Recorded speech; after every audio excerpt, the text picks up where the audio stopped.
अस्सलाम वालेकुम दोस्तों और साथियों। सदियों से हमारे बड़े बुजुर्ग मुख्तलिफ खुराक की बुनियाद पर सेहतमंद जिंदगी गुजारे, मगर आज के दौर ने रिफाइंड आटा पर ज्यादा डिपेंडेंट हमें कर दिया है। ये कई लोगों की डाइट का हिस्सा है, लेकिन क्या ये वाकई सेहतमंद है? चलिए हम सेहत के मुख्तलिफ आटों को मिलाने के पीछे की साइंस की हिकमत को समझते हैं। आज के वीडियो में हम इस टॉपिक पर डिस्कस करेंगे कि गेहूं, रागी, बाजरा, चना और जौ के आटे को मिलाकर रोटी बनाने से क्या फायदे हो सकते हैं। हम ये भी देखेंगे कि सिर्फ गेहूं के आटा पर डिपेंडेंट रहना क्यों सही नहीं है, इसके बावजूद कि हमारे बुजुर्ग गेहूं की रोटी खाकर जिंदगी गुजारे थे। गेहूं का आटा दुनिया भर में कई डाइट्स का एक अहम हिस्सा है। ये कार्बोहाइड्रेट्स से भरपूर होते हैं जो कि फौरन ताकत फराहम करते हैं, मगर इसमें कुछ जरूरी न्यूट्रिएंट्स की कमी होती है जो दूसरे अनाज में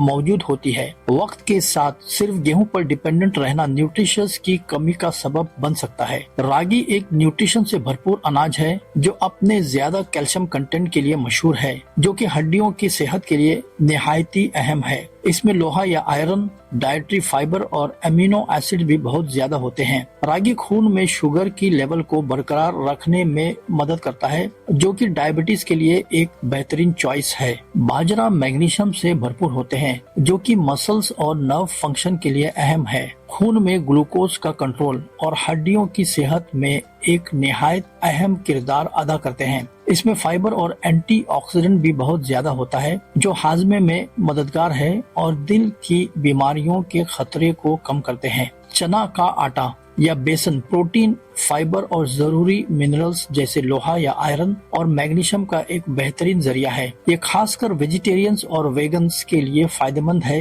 क्योंकि ये एक प्लांट प्रोटीन का जरिया फराहम करता है। चने का आटा हाजमे के निजाम को बेहतर बनाता है और खून में शुगर की लेवल को कंट्रोल करने में मदद करता है। बार्ली या जौ एक साबुत अनाज है जो फाइबर, विटामिन और मिनरल्स से भरपूर होता है। इसमें बीटा ग्लूकान्स होते हैं जो एक किस्म का सॉल्युबल फाइबर है जो कोलेस्ट्रॉल की लेवल को कम करता है और दिल की सेहत को बेहतर बनाता है। जौ हाजमे में मदद करता है और सेहतमंद वजन बरकरार रखने में मददगार होता है। सिर्फ गेहूं का आटा क्यों नहीं? Number 1, nutrient diversity. गेहूं का आटा कार्बोहाइड्रेट्स और कुछ बी विटामिन का अच्छा जरिया है, लेकिन इसमें मुख्तलिफ अनाज से मिलने वाले न्यूट्रिएंट्स का डाइवर्सिटी नहीं होता है।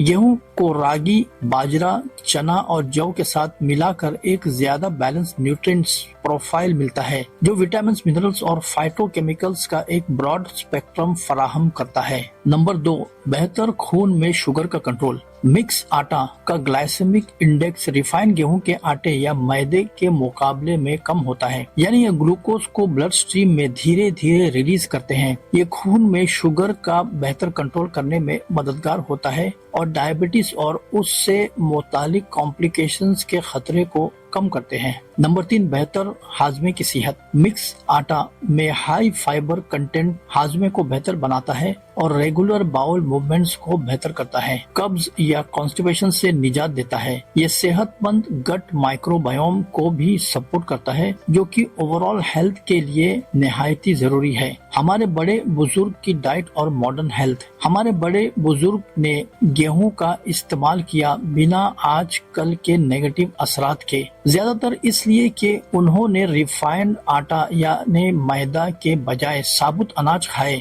उनका जिंदगी गुजारने का तरीका भी ज्यादा फिजिकली एक्टिव था और उनकी डाइट पैटर्न्स में भी मुख्तलिफ अनाज थे, जिसमें अलग अलग अनाज और दालें शामिल थी। आजकल के रेडीमेड खाने और सेडेंटरी लाइफस्टाइल या कम एक्टिव वाली जिंदगी ने हमें ये और भी जरूरी बना दिया है कि हमें अपने अनाज को मिक्स करके खाना ज्यादा जरूरी हो गया है। अपने रोटी के लिए आटे की बेहतरीन रेशियो को तय करना। एक रोटी में कौन सा आटा कितना हो, इसका कोई साइंटिफिक रेशियो नहीं है। अपने रोटी के लिए आटे का बेहतरीन रेशियो का दारोमदार जाती पसंद, आपकी सेहत की जरूरत और इस्तेमाल किए गए आटे की स्पेसिफिक खुसूसियत पर होता है। जब भी आप रोटी के लिए आटा मिक्स करते हैं, उसमें हर आटे का हिस्सा आपकी पसंद और सेहत की जरूरत के मुताबिक हो सकता है। एक अच्छे मिक्स के लिए आम तौर पर रेकमेंडेड रेशियो ये हो सकता है: गेहूं का आटा 50%, रागी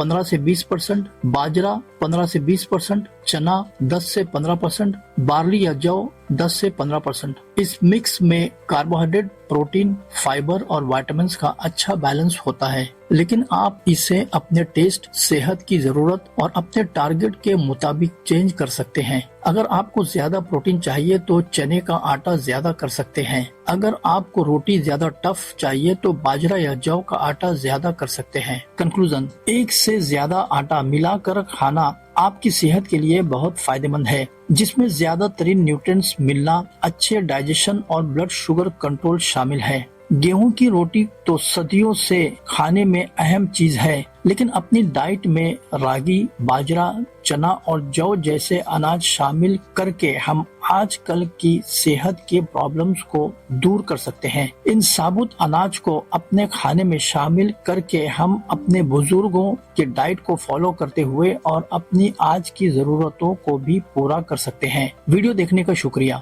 मेरे चैनल का बेसिक पर्पस यह है कि हार्ट और हेल्थ से रिलेटेड साइंटिफिकली सही मालूमात हम आपको आसानी से अवेलेबल करते हैं, ताकि इस तरह के कंटेंट के लिए आपको भटकना ना पड़े, आपको डॉक्टर्स, फ्रेंड्स और रिलेटिव्स पर डिपेंडेंट होना ना पड़े। डॉक्टर्स कई बार वक्त के कमी की वजह से सारे इन्फॉर्मेशन नहीं बता पाते हैं और फ्रेंड्स और रिलेटिव्स से मिले हुए इन्फॉर्मेशन आधी सही और आधी गलत होती है, जिसको फॉलो करने से फायदा होने के बजाय नुकसान भी हो जाता है। अगर आपको हमारे चैनल का कॉन्सेप्ट अच्छा लगता है तो वीडियो को लाइक, शेयर और सब्सक्राइब करें। इस चैनल का इंग्लिश वर्जन भी है, आप चाहे तो विजिट कर सकते हैं। अल्लाह हाफिज।